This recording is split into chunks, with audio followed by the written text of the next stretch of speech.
I want to talk to Sunil. Sunil is calling in from Ohio. Sunil, you're live on Truth Wanted. What's up? Hey, how's it going? Very nice to speak to you.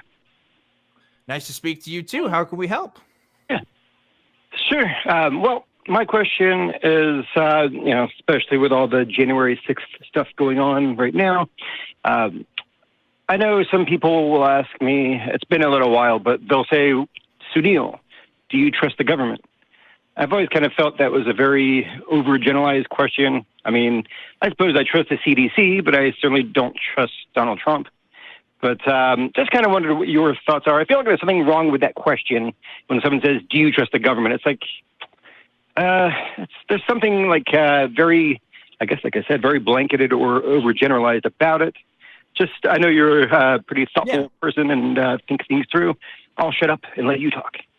Well, I appreciate you saying that. I mean, obviously, everybody has a right to their opinions on this stuff, but like, I think that, like, you're right. A blanket statement of, do you trust the government? What does that even mean? Are you talking about the mayor? Or are you talking about the president? Like, that could mean so many different things. And when you talk about institutions like the CDC, those are structurally very different from, say, democratic institutions that are set up. The CDC is not a democratic institution or a republic institution in the traditional sense of, like, the public is not voting on who is on the leadership of the CDC. That's a direct appointment of whoever is in charge of the federal government at that time, who is making those kinds of appointments. And so our government is very complex. The United States government is very complex. People who are politicians who actually practice it don't even understand how these systems work. And I'm not going to name names, but you know who I'm talking about. There's definitely several people that you could talk about. But, as far as, do I trust it? That's almost so general to be meaningless. I don't know. I definitely trust certain ideas to be more effective than other kinds of ideas. I'd rather trust a policymaker who says that they want to base their policies based on academic research or stuff that's worked before, rather than ideas that don't work. But ultimately, our institutions are run by people, and so they are to be suspect, I guess, is what I would end that sentence at. Erin, what do you think? Well, I think, like, the point that he was asking is like what do we think of questions like these? I think that these questions are generally way too broad. So I would ask for qualifiers, like, trust the government. How or in what way? Which government? I'm Canadian, so when somebody asks me if I trust the government, I need to know what country we're talking about.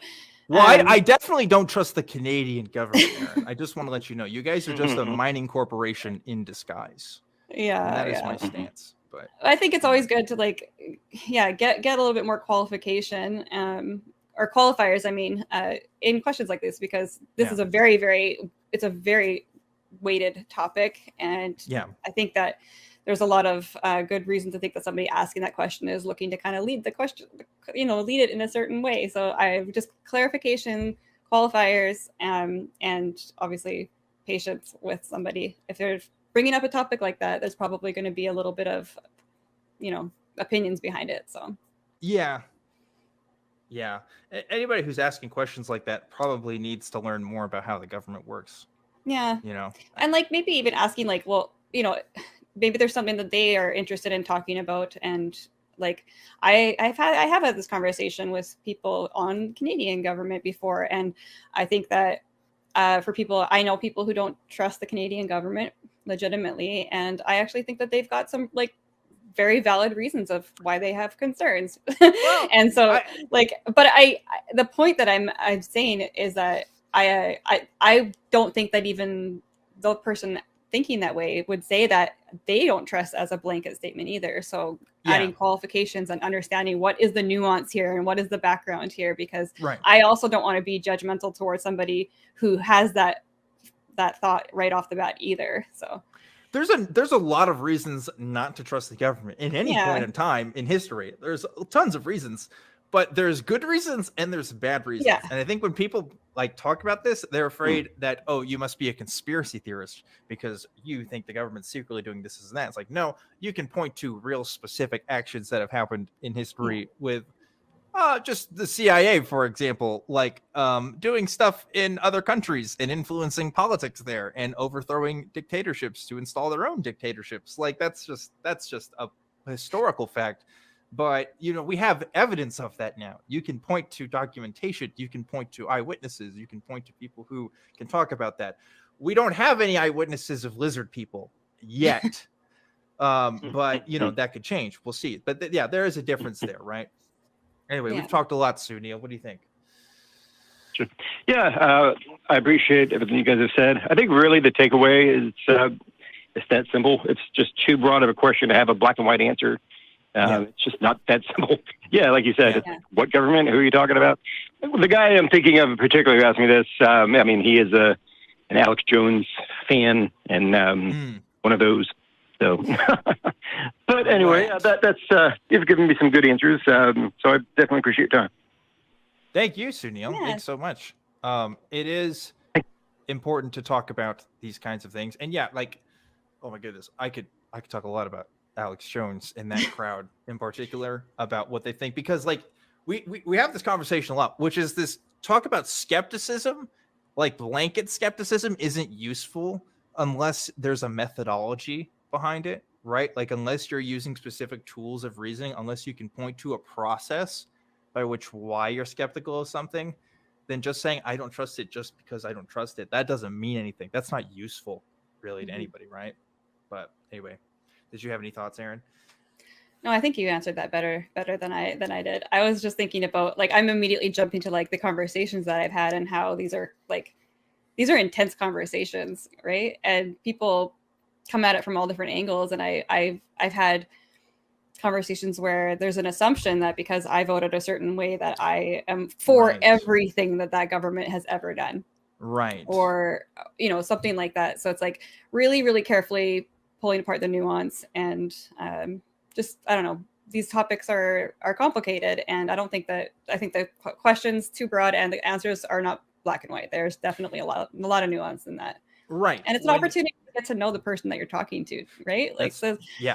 Some of the times it comes up as a government question, and maybe now I'm making a broad statement, but I feel like there's a lot sometimes going on personally with why that person has come to that conclusion too. So using that as an opportunity to use some street epistemology maybe, or inquisitive and patient questions to kind of see why have they come at it from this side, and looking at where their source is and then going into that too. But yes, especially in a country like the US, where you have a population of about 330 million people and you only have two primary parties that are supposed to represent the interests of all people. Of course, they're not going to get everybody's interests. So the people that I have voted for, I've definitely not supported all of my interests, but it's almost like it's more than not, that's kind of what you have to work with. And that sucks.